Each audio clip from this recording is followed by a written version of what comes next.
This episode of The Watch is brought to you by Coffee Mate. Coffee Mate has been searching the globe for flavors that pair perfectly with coffee. So when they heard the new season of HBO's original series, The White Lotus, was set in Thailand, they were inspired to brew up 2 new flavored creamers, Thai iced coffee and pina colada flavored creamers. They're available for a short time only, so for the love of coffee, go try them now. I need support staff to clear the room. Stand up and walk, now. Hello and welcome to The Watch. My name is Chris Ryan. I am an editor at TheRinger.com. And joining me in the studio, chanting any liberation now, it's Andy Greenwald! Campuses are cracking down on that sort of talk, you know. You could lose your funding. I know, if you start talking about the plight of the innies. Andy, beautiful, beautiful friend. Welcome back. I'm back. Yeah, and we're going to do this show today on Severance and White Lotus, a couple of housekeeping things. Okay. You can email us at thewatch@spotify.com. Mm-hmm. You can watch us at Ringer-TV. That's the channel on YouTube. Or you can just watch us on the Watch feed on Spotify. You can listen to us wherever you get podcasts. You watch us if you just touch our I podcast. prefer you listen now. to us on Spotify. You can follow us on Instagram, thewatchpod_. Guess what? I'm I'm going to Boston. Mm-hmm. I am going to be doing a rewatchable show on Thursday night for Good Will Hunting at House of Blues. But then me and Bill and Sean are going to be kicking around the Coolidge Theater all weekend. Coolidge Corner, baby, Brookline. We're going to be there for a Rewatchables Film Festival that we're curating. And there's still some tickets available for some of the screenings. It's honestly all killer, no filler. Goodfellas, Heat, The Town, The Verdict, Friends of Eddie Coyle, Spotlight, Departed. Please come through. Please say hi. And that is all of my announcements. Sort of like a men's rights weekend. Did people don't realize, by the way, that you have real history in Boston? That's not just Bill City. With men No, I was going to let that rights. I was going to let that one lie. No, history's pendulum swinging back your way. You're good. Let's just keep it moving. I know, but you have a history in Boston. It's not just Bill City that you live there. I lived in Boston for 5 years. I even liked a Trot Nixon, Troy O'Leary era Red Sox team quite a bit. That was fun. I used to visit you there. I was thinking about the politics of wearing a Red Sox hat at any of these events if I wanted to. I think that would be bad for the brand. Well, okay. I think that some people do have American League teams. Okay, yeah. And I know several people who have their hometown team have now started to soft adopt the Dodgers. I'm okay with it. Not me. No, not people, because you and I believe that, believe in the power and the beauty and the agony of local sports Upon fandom. birth, you were assigned to fandom. Yes. Yeah. So if you are raising children here and they become Dodger fans, way to be born on third base.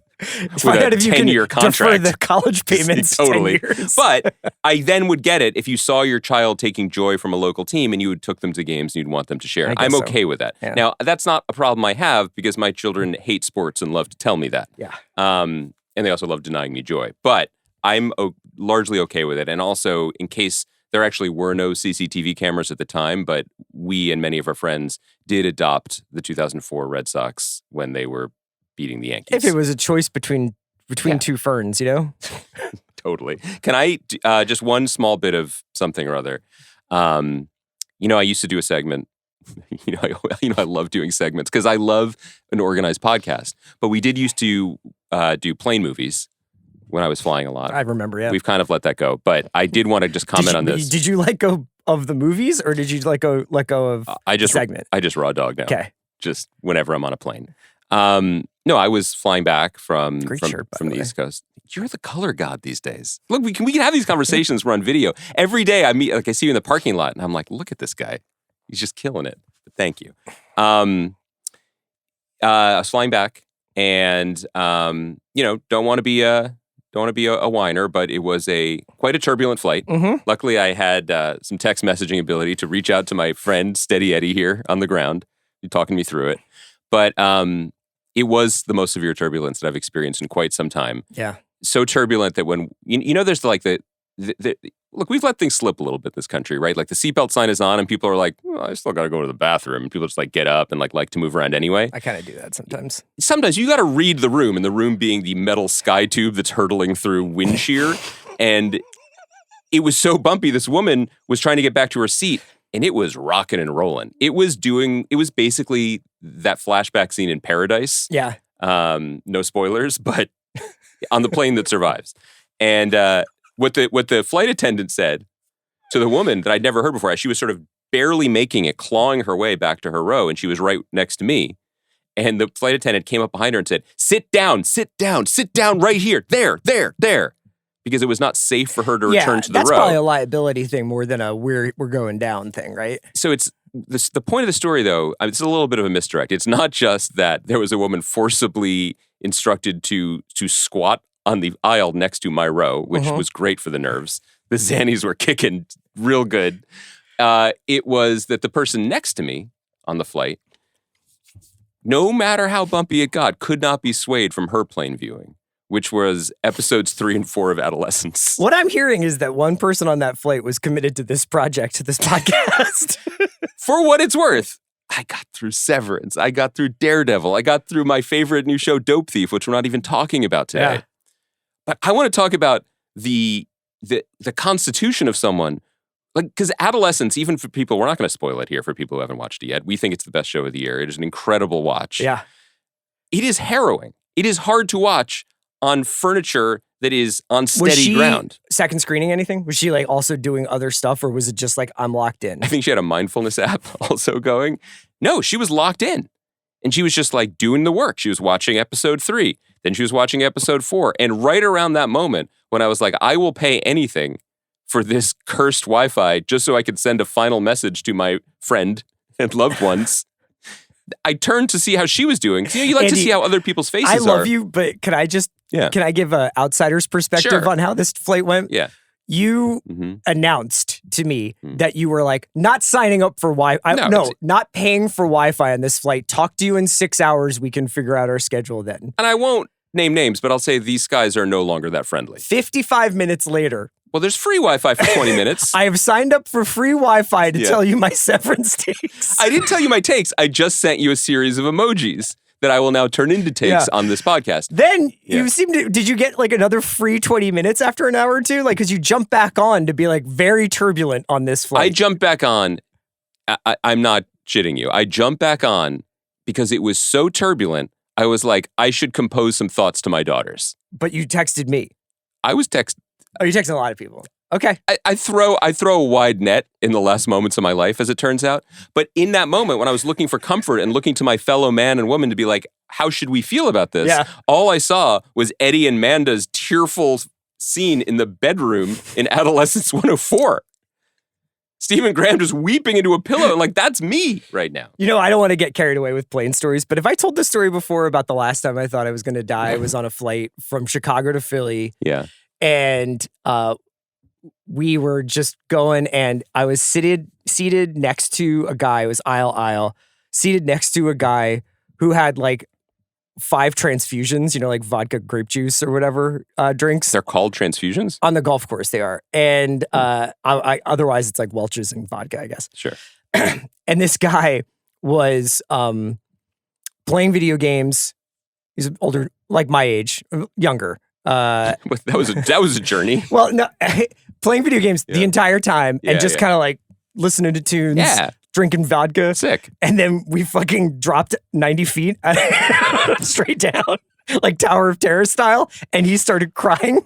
No. And the kicker is, he was a huge Arizona Cardinals fan, I guess. He was wearing all Arizona Cardinals gear. And the only thing I could think about is just like, I can't believe I'm about to die next to an Arizona Cardinals fan.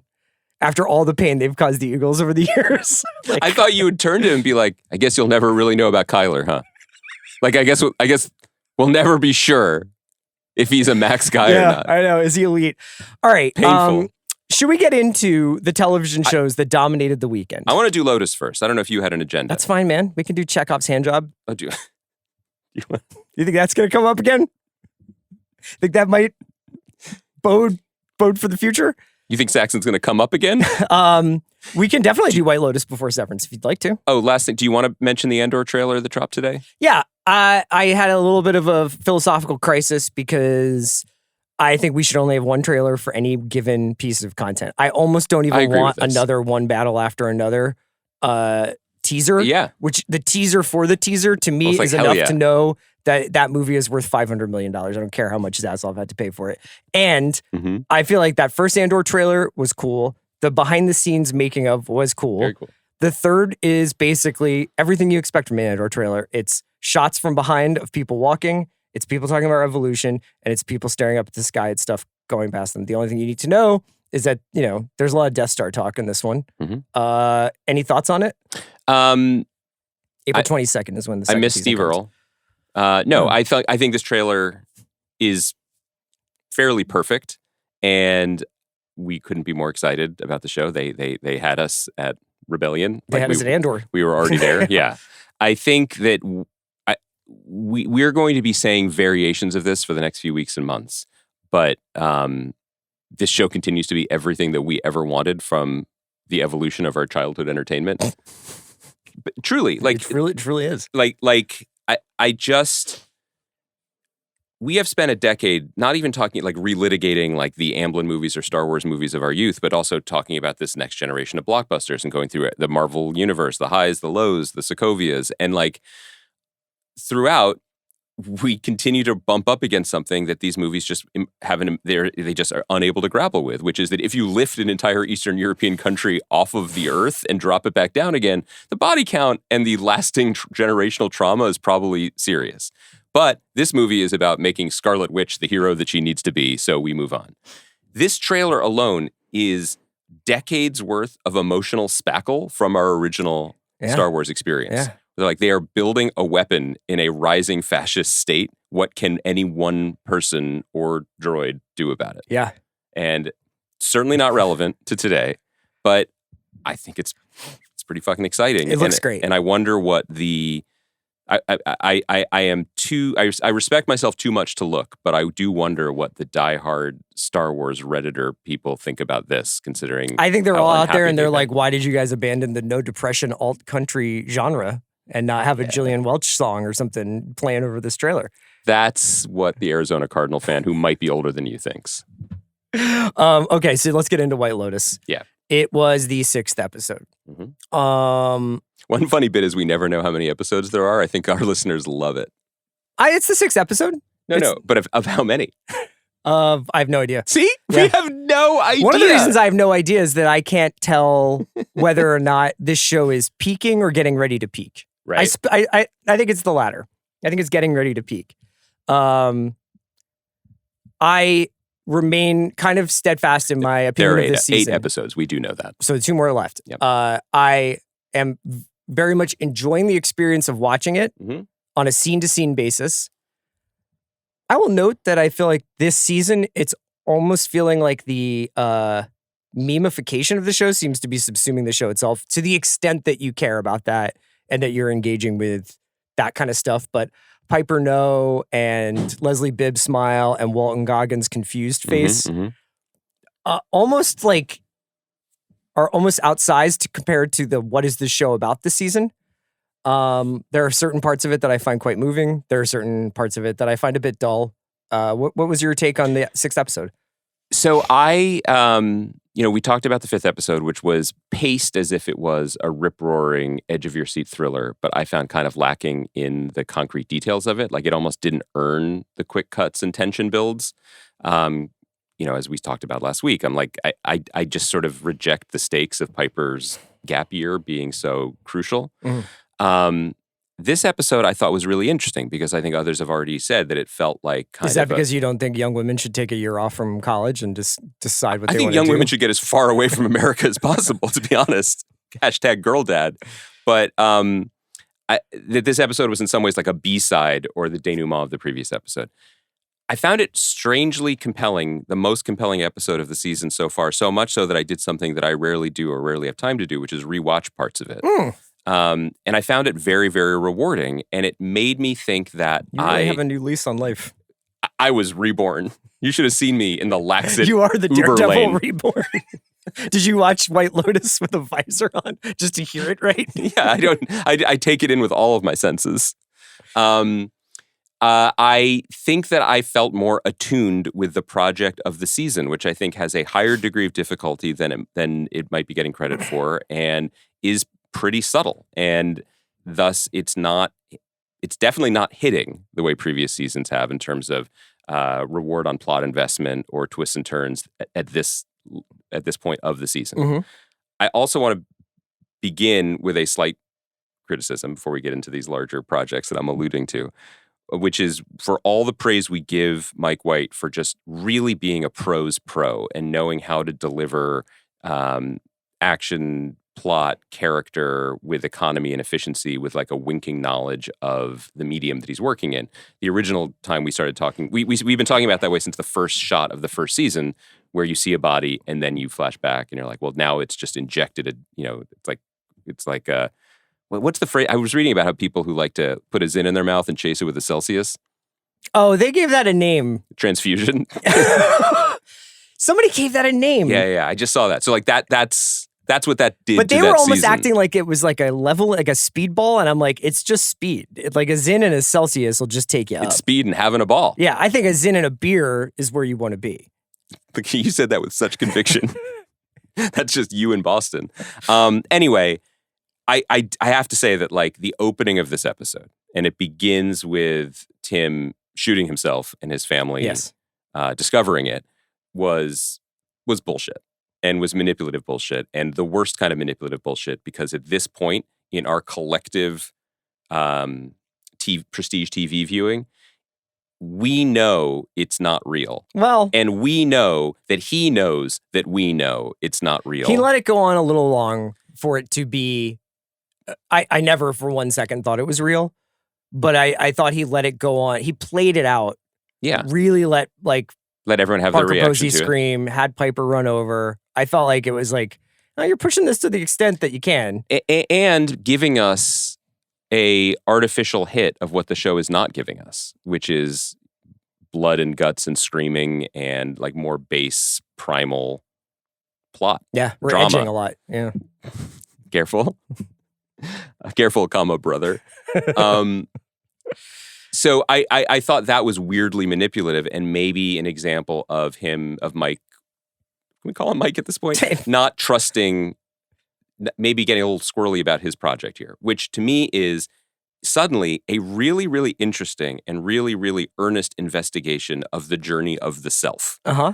That is so fucking hard to do in a television show for any number of reasons, one of which is that a journey of the self is essentially internal. Yeah. And two, television is a medium that really happens in scenes with dialogue in them.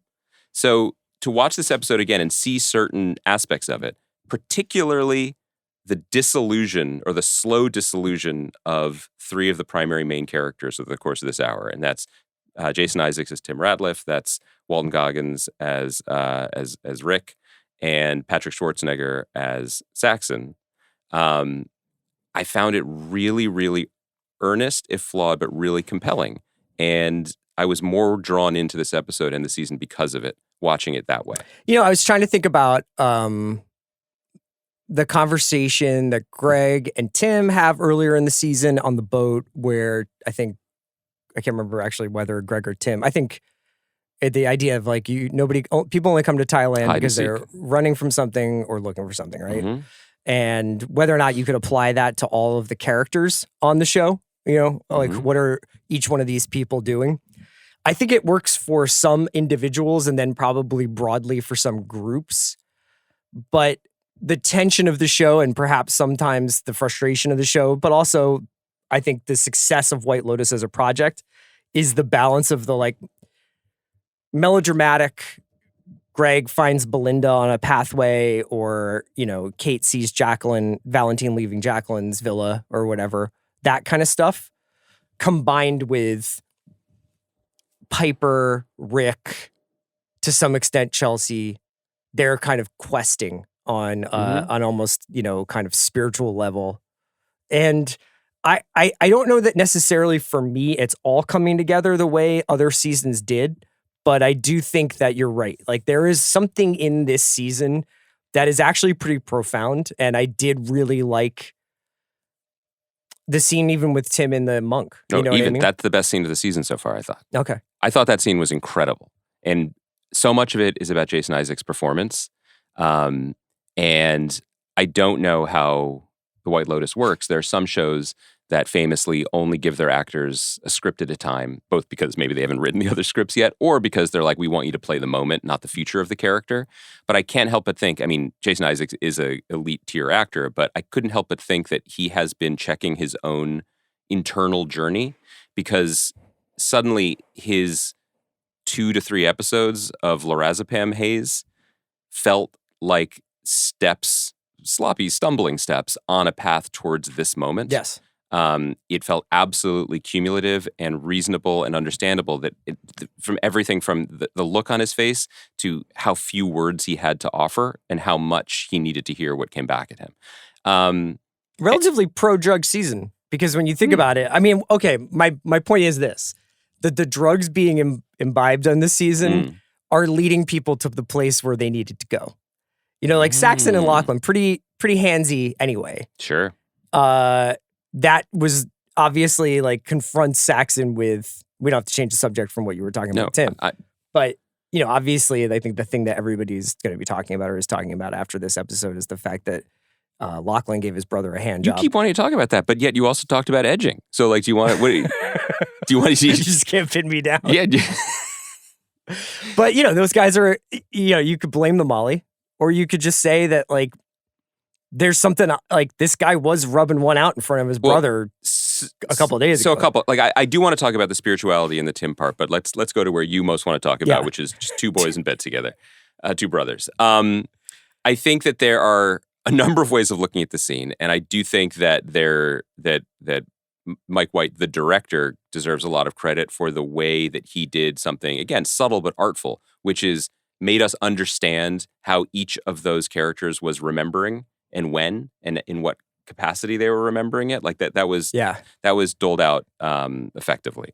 I think that there is a way of looking at it that is relevant, that is related to the Sam Rockwell monologue, which is about, you know, the armor of self and having to give up the things you think you want versus the things you want to be, what you want to do and what you want. And so in that version of it, we saw in the pilot, Lachlan was, he wants to know how to be his older brother, like to be a man in the world the way that he is. Inside of him are the 2 siblings. You know, there's part of him that has the very like sensitive, caring side that Piper is, and then there's part of him that wants to impress the alpha Saxon. Or see what it would be like. He's trying these identities on for size because he, you know, is he going to go to UNC or Duke?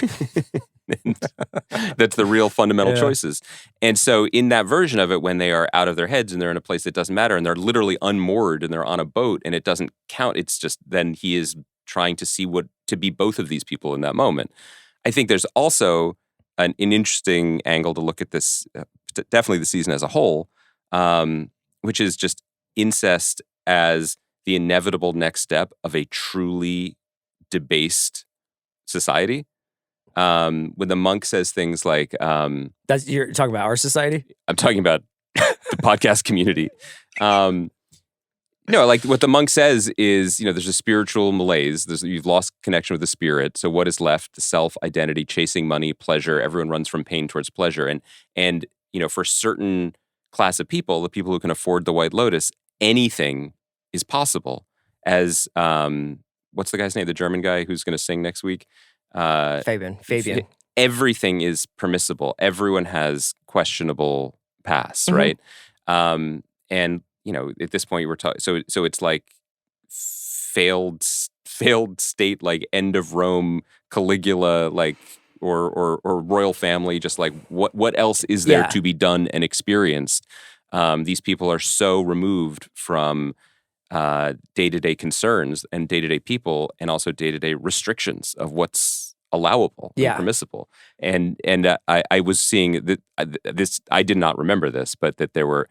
I saw a few other people writing online about like echoes of incest in previous seasons. I'd forgotten that the Tom Hollander, Leo Woodall relationship. They were supposed to be. It was supposed to be his uncle. Right. He's like, you fuck your uncle. Yes.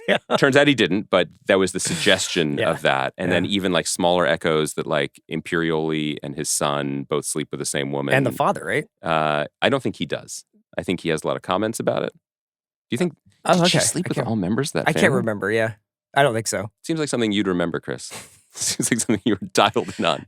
The idea of fun is also something I've been thinking about. And, because why do people go on these trips? Mm-hmm. And there's usually a stated reason early on in the season, like we came here to get more in touch with our family's heritage, or we just have money to burn, so we decided to come here. Or I want to be with my friends from childhood. Yeah, or we're so busy, but we want to bring the family together for one of these things. Yeah, unplug. And then what people do to facilitate that, which, for the Jacqueline, Kate, and Lori plot, it hasn't fully connected to the rest of what's going on yet, maybe, but just because they have not done a lot of Greg stuff, and they have not been on the Greg boat or invited necessarily to the party that's coming, and they remain my favorite characters. Mm-hmm.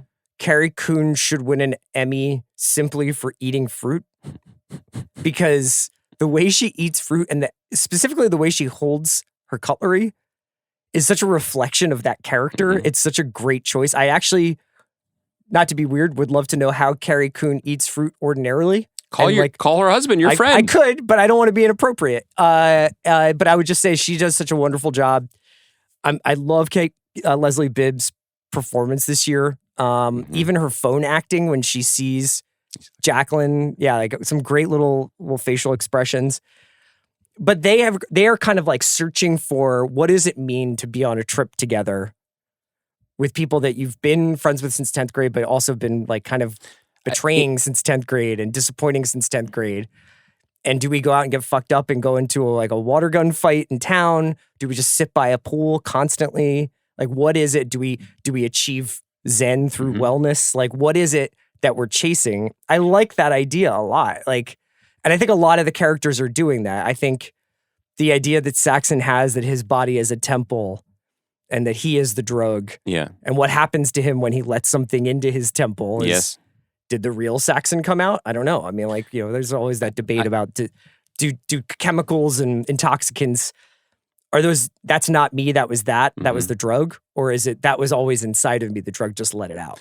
I think that the ladies' trip plot individually, or like just if you just zero in on that and blot everything else out, I think has some of the best scene-to-scene acting and some of the best jokes and best emotional tension. I think it's also arguably the most White Lotus plotline, in that plotline feels like it could have been played out in season 1 or season 2 if they had been like, supersized episodes or something. It seems to me that the real focus of this season is not unlike adolescence. What's wrong with men? And so that storyline so far does not have as much to say about that. Okay. I think that like Walton Goggins' journey, and I saw an article the other day saying that like he has been saying in press that like how hard he found this. This was not a pleasant experience for him. He's so committed to the hollowed out nature of this character. You were talking about drugs, like so far through this season, he's the biggest drug addict to me because his addiction is to his own sense of self. And pot. Well, there's pot. But every single thing that he does is a choice. When he keeps saying, this guy killed my father, I have to find him. Maybe I won't kill him, but I have to have those 10 minutes. You understand that, right? I need to confront him. I need to do these things. He doesn't. That is the version of himself that, though uncomfortable, is the most familiar and feels the safest. So he is actively putting one foot in front of another on what might be a slow walk to hell. It might be his doom. With Chelsea, like it's like a reverse Orpheus, and he's Eurydice, and Chelsea's just sitting up on top, being like, "Okay, Brown, I'm waiting for you." I'm not ashamed. I told you I'm letting the big dog out today. You're like, I lived. We haven't even gotten to Severance yet. This. I should have said this at the top. My performance on today's podcast, my dream is that I am Bugs Bunny holding the gun, saying, going back to the old me. Lord, forgive me, time to go back to the old me. So just heads up on that. But do you know what I mean? That like that the idea of self as a prison, and that gets echoed by reverse Orpheus. Yeah, you didn't. I mean, it sounded worse if we keep saying it, but yeah, self as a prison, and everything we do is a choice. Yeah. I mean, that is echoed by the monk. Tim is certainly feeling it. And I think it was, and I really, for the first time, felt the arc of the Saxon character, because he is losing every single thing about his own definition of himself. And then he's inevitably about to find out that he also has no money, also no this status, man that he's and that his idol, his false god, basically is empty. What does he turn to? Do you think Saxon winds up going to the monastery? I mean, it's interesting that that Lachlan's going to spend the night there. That it will be comfortable. That this is, and Piper, what's her line? Like, she would rather die than be without. She just doesn't have it in her to struggle. She says. I think it's Is she just talking about herself there, though? She was. Yeah. Who do you think she was talking about? No, are you talking about Piper talking about it, or I'm sorry, they didn't mean Piper. I meant Parker. Parker Posey. Parker Posey. His character's name is Victoria. God, this is so hard to keep up with. We're watching a lot of TV right now. I mean, no. When she says about herself, she says she doesn't. She's like, but you won't lose everything, Tim. Oh, right. Yes. She said, I just couldn't do it. I couldn't. That's right. I don't think I'd have the struggle, which led to the second fake fantasy of him shooting her, and then shooting him as if that was some sort of kindness. Like, to be clear, like, I am now. I'm more locked in to what the season is doing than I have been at any other point.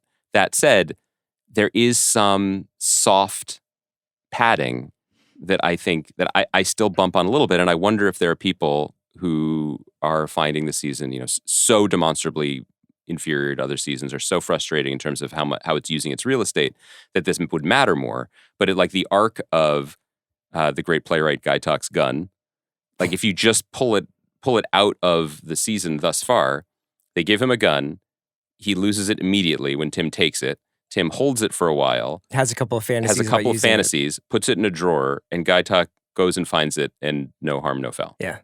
Well, I would imagine that the gun will come back.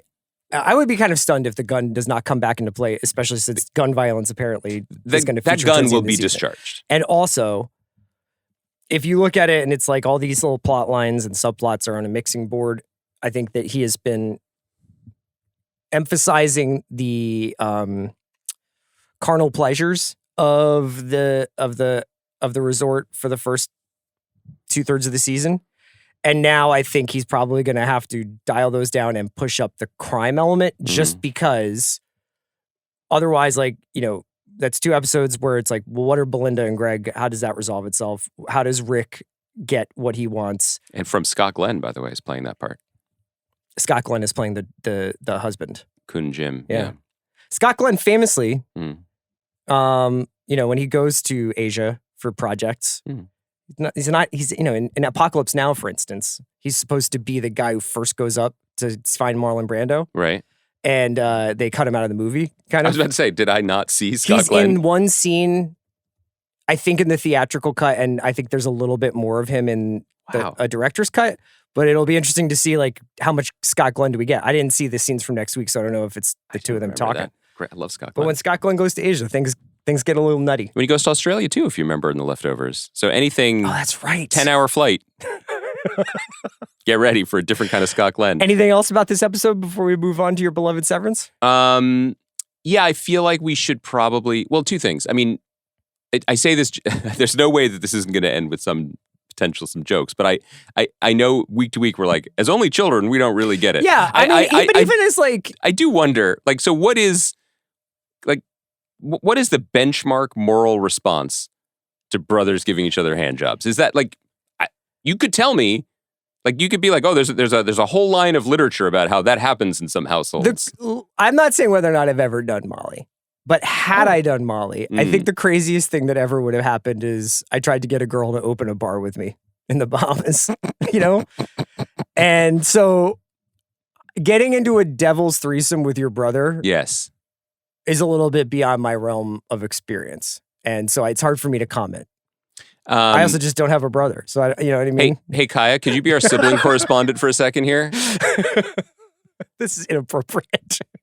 This is all on record. So Spotify HR can vouch this. I just want to know if you, as a sibling haver, have any thoughts about this interaction. Yeah, big no-go for me Okay. on that one. See? Big. That's I don't know how they do it in that family, but there you go. See, we're all just Ed Rooney. We're all just watching. The last thing is the Belinda storyline, which the two things we were sort of waiting to happen have now happened. Her son has shown up at a inappropriate but sort of cute time. He's supportive of his mother's romantic entanglements, and Pornchai seems like a pretty decent guy. Yeah, now, seems like it. I mean, he's not the first person to offer to open a spa with Belinda, so she's not necessarily going down that block again, but I thought that was sweet. And then Greg/Gary hops out of the bushes, as you alluded to earlier, and invites her up to the big house on the hill. Yes. Common sense would say, don't go.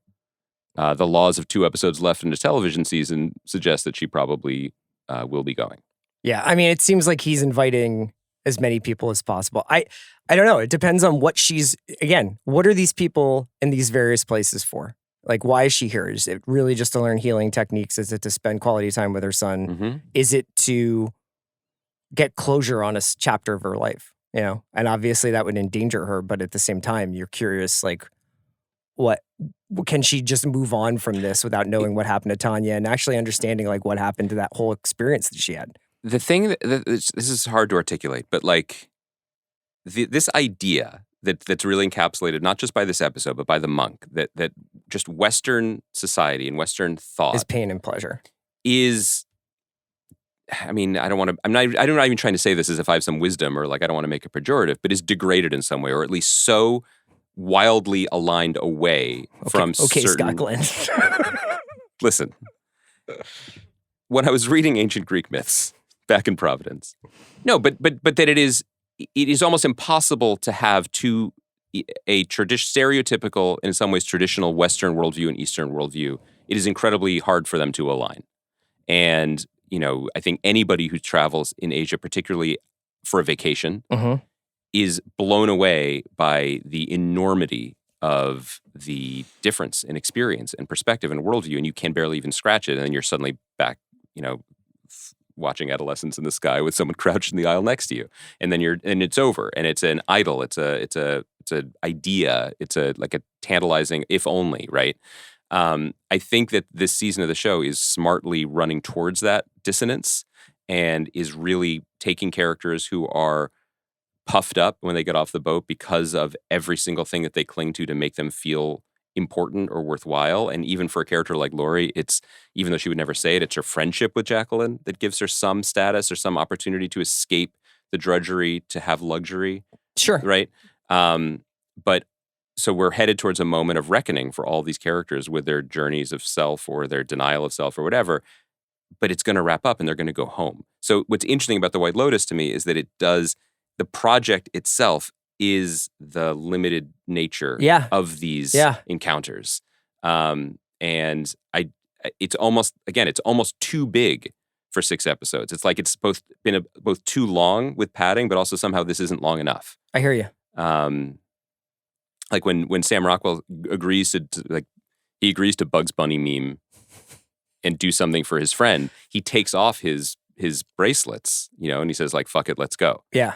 Like Lord forgive him. He's about to go back to the old him. At least he's not on the sauce again. There's 2 episodes left. Season finale of Severance. Yes. We've had a couple days now to let it marinate. Yeah. Cold Harbor, directed by Ben Stiller. Essentially Mark versus Mark.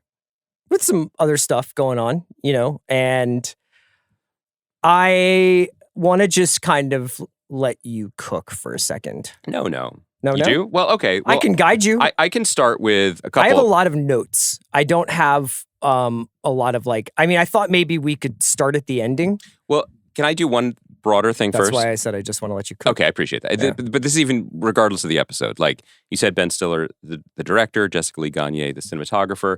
Like I feel like it is really important when talking about the show, and at the start, before we talk about any criticisms we may have, and I feel like you and I may have some, to say other names that I'm pulling from the always correct IMDb.com. But the production designer is Jeremy Hindle. The art directors, see a lot of names: Chris Shriver, Ann Bartek, Frank Duran, set decorator, David Schlesinger, costume designer, Sarah Edwards. These guys are doing God tier work. The show is a marvel to look at week to week. And I have issues before, I have issues after. But the marching band scene, which I'm sure we're going to get to, was a bravura visual experience. And it was cut together so beautifully. Jeffrey Richman, I think, is the lead editor on the show. Even like the subtle things, like Sandra Bernhard's line of "Let's go" just as the drums hit. Tremel Tillman, like I reject and really get actually honestly exhausted by the knee jerk like give that man an Emmy that happens when anyone likes anything. Yeah, get a lot of that on your Facebook feed. But he will get nominated for this, and he may deserve it. I think he's a beautiful performer. I think he's great, and he was amazing in that scene. It is impossible to be critical of Severance without, and it's irresponsible to be critical of Severance without, I think, talking about the craft that goes into it. Because I thought that was dazzling, and I really, really liked the experience of watching that long sequence. So I have some things I liked as well. I think that if I had a unifying statement or theory of Severance this season, it's that I like where it ends up, and I don't like the journey to get there. So conceptually or philosophically or in terms of thinking about the show, I like the idea of Helly having a Luke Skywalker, I am your father moment with Jaime. You know, that kind of pose with the pen and her being like, but I see in you Kier, you know, like, so that he loves the Innie daughter more than the Audi daughter. The spunk of the Innie daughter more than the kind of company woman. Company woman. Yeah. I like the idea of Mark at war with himself. It's just it's a good thing, and I never really saw it coming, frankly. Maybe I wasn't thinking about the show hard enough, but as the reintegration process was being kind of, I would say, vaguely discussed with Ragabi and then Cabell, who part of that plot feels very like we don't really know what's going on because of the way that they kind of made a call to the bullpen midway through to get Ragabi out and Cabell in, but like Cabell isn't actually on the show this season. Like she's in two or three real scenes and then has her own episode. But I like the idea of a Innie Mark who is at a different place in his even like psychological and emotional development than Audi Mark. Audi Mark manipulating Innie Mark to get what he wants and vice versa. And Innie Mark eventually making this, you know, sacrificial choice, both in terms of sacrificing what Gemma will experience in the outside world, but also possibly committing himself to a life of whatever he doesn't know as he and Helly run off down the red light. I think that's a cool image and it's a cool idea. I like the idea of Milchick rejecting decades of indoctrination because he can no longer ignore the racist overtones of the institution in which he finds himself. I like the idea of a massive corporate complex with hidden doors and elevators that only go in one direction. But the way in which we build to these, I like that idea. Like the steps we take to get there, I find myself just getting too frustrated with the questions not asked. Or too frustrated with like the preponderance of questions that do get asked. I mean, most of Zach Cherry's dialogue this year is what the fuck? What the fuck is going on? Where the fuck is this person? Except when he's inexplicably writing a letter saying, it's important to me because I like you being there, which seems to be a sentiment that exists solely so that he can be there.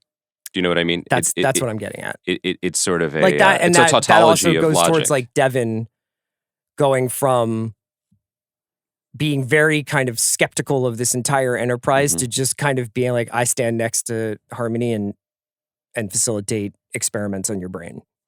Yeah, there are. And also now, like, we can do Severance outside. So, I mean, I guess we could always do it at the birthing center, but like, sure, you can just jump in and out, have a little chat. Inside, outside. It's how we want to live in California. There are moments, and there's also like moments of wit that are still welcome.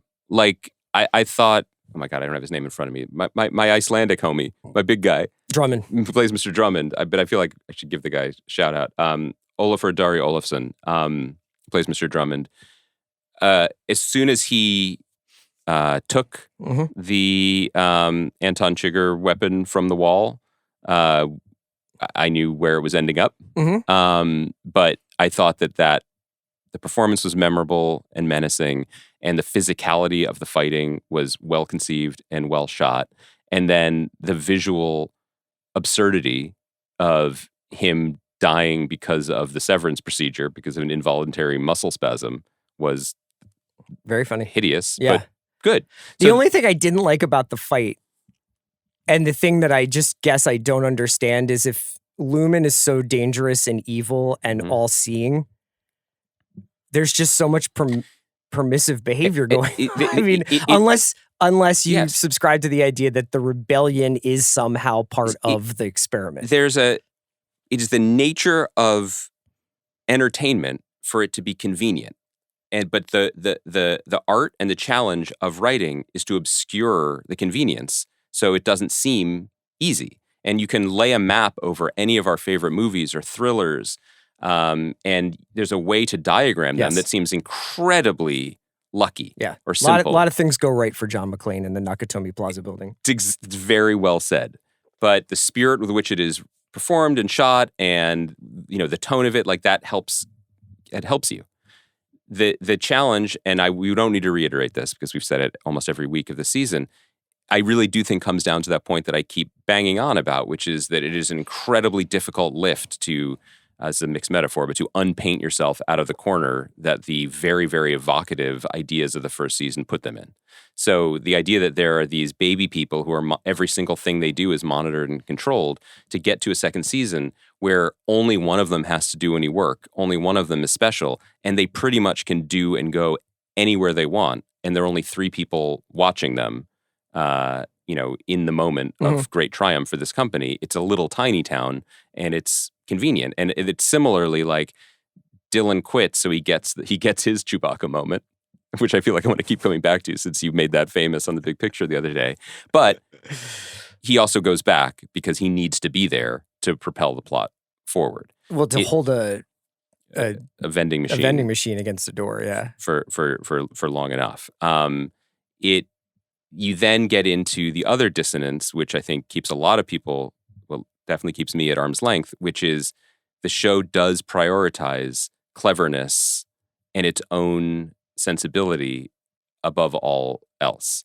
So I think that's best expressed in, as I said, a bravura sequence of a marching band, which then... There's a lot of marching band business in the Lumen building. Well, that's the thing. But the implication is that every single one of these incredibly virtuoso young horn players is severed.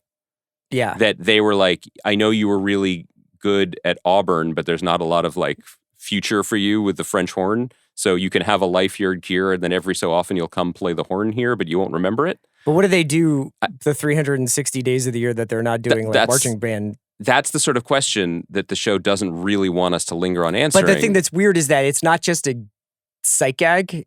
Helly actually addresses them like, you've lost friends too. They become Dylan's army. Yeah.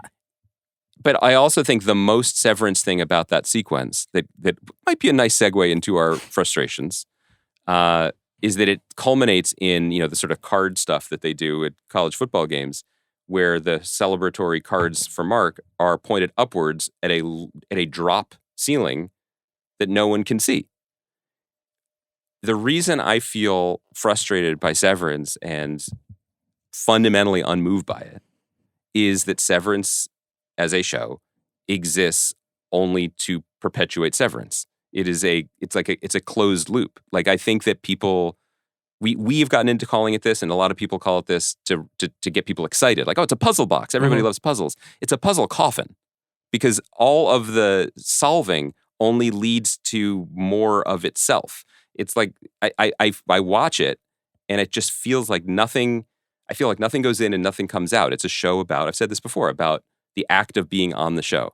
I struggle to see anything recognizable or relevant to like our world, our emotions, our humanity, our experience. Every plot beat is a problem with a narrow solution, like Dylan being there, that allows it to continue. I find that kind of oppressive. Yeah, I think that you really you identified something when you were like, Say that again about like it's art's job to basically distract you from the seams of its own storytelling. Like yeah, because I think you said it better than I did. I think that when I always get very suspicious when this happens on movies or TV shows, but it's pretty common in especially contemporary stuff when Cobell is setting up like the mechanics of what Mark has to do.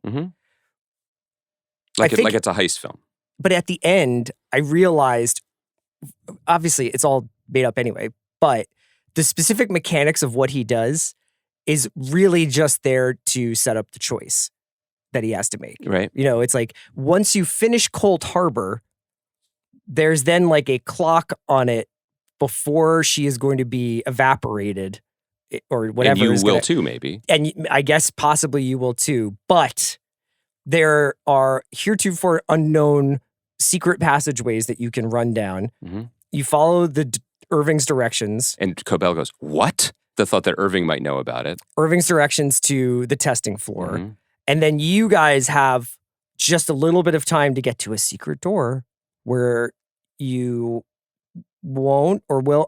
They get severed when they go into an elevator, and then when they get to the secret door, so that both versions, it's going to be a handoff between them. Yeah, that's a great conceit. It's cool, but if you, I think it's okay, and it's not mean to the show to just be like, why, like, why is that the plan? Why, what's to say that Gemma is not automatically destroyed when Cold Harbor is completed? Like, why is there all this? Why is there only one security guard in the entire building if this is the single most important day in the history of the corporation? Like, if all of the refiners have been working on projects, who are the people who are taken from them, for whom they are creating all working on Gemma? Multiple different realities, and to what end? And I feel like it really summed up with, I find it's indicative that when Cobell does say, the numbers are the emotions, woe and frolic of the 25 identities you've severed versions of her that you've created. I'm like, whoa, yeah. What? Huh? So? Yes. Yeah. Yeah. Okay. I mean, that allowed you to create that kaleidoscope of horror that was episode 7, I think, or 8, where we see her spend a day at the dentist, spend a day writing thank you cards. I mean, these are nightmares, right? And that it was evocatively constructed and There's shot. nothing wrong with dental hygiene and being a thoughtful friend. Wow. I think you should cape for Lumen and be like, actually, this all seems pretty reasonable. The show is masterful at making elegant solutions to problems that it creates. An example that I also wanted to praise is having the two Marks talk to each other through the medium of a handycam. That whole sequence was shot and edited brilliantly, so it felt like they were having a conversation, but with just the right amount of like even the Foley operators, like the sound the camera made when they slammed it shut in frustration. And as they get as the experience changes for both characters, the handling of the camera became more aggressive. That's a really good observation. And Adam Scott's performance is remarkable. I don't know necessarily how to describe the differences between the two Marks as a viewer of the show. But Adam knows it in his bones and can switch like he's stepping in and out of a building to be both of them. That's incredibly precise acting, and that's awesome. But I just think that what's missing for me is that actual emotion is severed from the show in pursuit of its own mystery and in pursuit of further adventures up its own ass. To be honest, I don't find the emotional storyline of Mark and Gemma to be that gripping. What if that's the point? Okay. What if that's why? That's why people keep watching, because I think there is an investment calculator here where people are like, I have invested in a show that I feel is smart and will reward me. It's kind of like it's like being at the table too long in Las Vegas. That's something I only know about from listening to the Bill Simmons podcast. I was making a different point, which is that for whatever reason, I'll use I terms, but watching this season, despite how excellently put together the 7th episode was, where it's the flashback of Gemma and Mark's life together, the relationship between Mark and Helly has a certain urgency. Now they've really leaned more innie and inside Lumen this season than the first season was a little bit more bifurcated. Yeah, and certainly our empathies are meant to be with the struggle of the innies more this season. I guess so, yes. Yeah. Although now you'll start season 3 and you would be well within your rights to say, well, like this version of Mark betrayed not only his outside version, but the woman who had sort of been condemned into this life. Now, I don't know. Also, to be fair, we'll all be dead of measles by 2028, so it's fine. Let's let them have their graduate-like ending. This is all a way to get to where I wanted to, which is to ask you that choice to make it like this hero of the show actually does something that's 50% anti-heroic and 50% heroic or romantic. What did you think of the place that they ended it? Because I admired it because I like watching writers write themselves into corners. Yes, I just think, so if you can look at it that way, then it is a bold way to leave people hanging. How are they going to get out of this one? For me, I'm frustrated slightly because I think that it is of a piece with all the smaller examples of that I've been talking about today. Yeah. Which is, it got you an incredibly dramatic moment. And a cool image. It was shot really, really well. And it is that kind of that graduate feel. And there's the Mel Torme song, and they're running.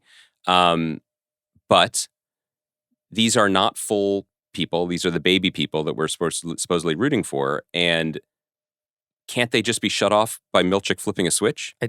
I know. And that's it? Like, isn't it still Mark at the end of the day? That's why I think that there's something about what these innies need to do, that they are on some kind of secret track. Mm-hmm. Obviously, James being like, fuck, would suggest that it did not go his way. Drummond's dead. Milchick's not happy with his what? Your imitation of James reminded me a little bit of Saxon. When he was getting an HJ? Yeah. When it was all coming back to him? Yeah. Come on, man. What's the big deal, right? Just brothers are just friends you haven't met yet. What's That's your version not my vibe, but like, what the hell, man? Who am I to say? I've never been on a boat like that. Maybe exactly. Things are different. Maybe you get severed when you step onto the yacht. The Lotus comparisons are important, though, I think today. Do you think Cameron and Mace are going to be talking about that episode of White Lotus? Just pause their TV recap show? Yeah, I think they're going to talk about it. Maybe less delicately than we have, and we have not been very delicate. I found the comparison, or at least the contrast between Severance and Lotus, which I watched them both. I ended up watching them both yesterday. I found it pretty stark, and because I think that there's, on some level, they are both attempting to ask questions about the nature of self, and I think that White Lotus's earnest and self-aware in its flaws style of questioning, like, what do I want? What's it going to mean? I find that just more compelling than Severance's, which, again, if you go on Reddit, talk to your friends, write a theory, read some theories, there's a richness there that springs from this, and that's not nothing. Yeah. But the richness of one guy being split between the women he loves and who does he love and why, that's powerful. Yeah. That's a source of a lot of great drama throughout history. Yeah. That's literally all the novels we like. My guy Philip Roth just still eating lunch off that one. Fell in love with someone at work. Sorry, honey. Keep disassembling that crib. But Severance, again and again now, through 2 seasons, I think I keep using this word, I don't think it's really that interested in the emotional stakes of it. I think it's interested in the poses and the framing. That'll be on the poster. That's your... And you're right. Yeah. And so it's about the innie revolution of an evil company where people talk like dipshits hiding underground. Like, shh, quiet for a second. You know what I mean? Like, shh, let these people have emotion and let them want something or think something and chill out. Just stop. Well, for we a have second. 3 years to chill out. We certainly do. I think the worst case version read on this, and this is the Bugs Bunny kissing his revolver if I was still writing columns for Grantland, like, I think, people will, and probably already have since the finale aired, written pieces about, like, what Severance has to say about our unhealthy work-life balance. And I'm like, fuck that. That was the first season. It's not saying any of that, or about our obligation to ourselves and each other. It's not saying that. I think that, for me, the only, like, relevant portent, to use a real Seth Milchick kind of word, on display is kind of a sad future, or maybe it's just our dystopian present, where only the richest and the most siloed and the most indulgent have access to the machinery to make art at this level. Like, it is two brothers on a boat, J and O, because it's incredible and it's awesome and it's beautiful, and they can spend untold millions being like, no, we want to go to Newfoundland for this, and it's to make a show about people with little chips in their head running around and goats. God bless. But when Tim Cook dropped Masters of the Air, you were like, hard pass, when he made a show about the heroes. Look, I think that it's that thing that sticks in my craw a little bit. And similarly, to have Helly suddenly start using the language of revolution, or of like workers' revolution. Only, she's not AOC and Bernie out in Denver. She's like trying to cheer on trombone players so that she can go to the equator. Do you know what I mean? Damn, dude. That's wild. Yeah. It's wild to me. It's just that there's something. Look, I'm out the game. All right? You seem very in the game. I'm out Close the the game. Computer, dog. I'm out the game. Stuff. This is especially let me, like, if you get the chance to make anything in this crazy little world of ours, this cursed world, make it and chase your dreams and just everything. Jerk your brother off, whatever it takes. Whatever it takes to get there. But I do find that as a viewer, as a person with creative interests and a creative career, like, I genuinely do celebrate this show. I think it's awesome that they are able to do this, and we are seeing what happens when talented people get to turn everything on their board up to 11, right? Like, just go for it. But as a viewer, I find it a frustratingly expensive cul-de-sac. I can't top that. Let's wrap it up there. Did you like it? Did you like the season? I thought it was an interesting experience talking about it every week.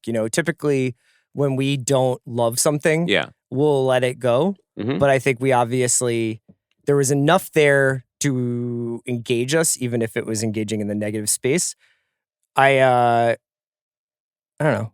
I find I remain sort of like disappointed in the project, but curious about the response to the project, I guess. The response too. Maybe we'll take a few weeks and then think about it a little bit. But it is very meta, and I think that talking about it has become part of the show. Of course. And I find the desire, like, I did that with True Detective, though. I can't, I let you without sin. But also, let me say one other thing. And no one who feels this way is still listening to us, unless it's pure hate listen. But, like, if you love this show, that is fucking great. That's awesome. Like, that is what the television or the laptop or whatever you're watching on, that's what it's for. And I think that's great. I also I find it really compelling and hopeful that even that people want to love something this much and want to lose themselves in something. And I don't find it worthy of that adoration, like a misshapen vessel to pour all that into. But the desire to be engaged with something like that is a good sign. Yeah. That it is not all meant to be, just ephemeral second screen, just water off a duck's back or a goat's back in this case. I think that's a really, really good thing.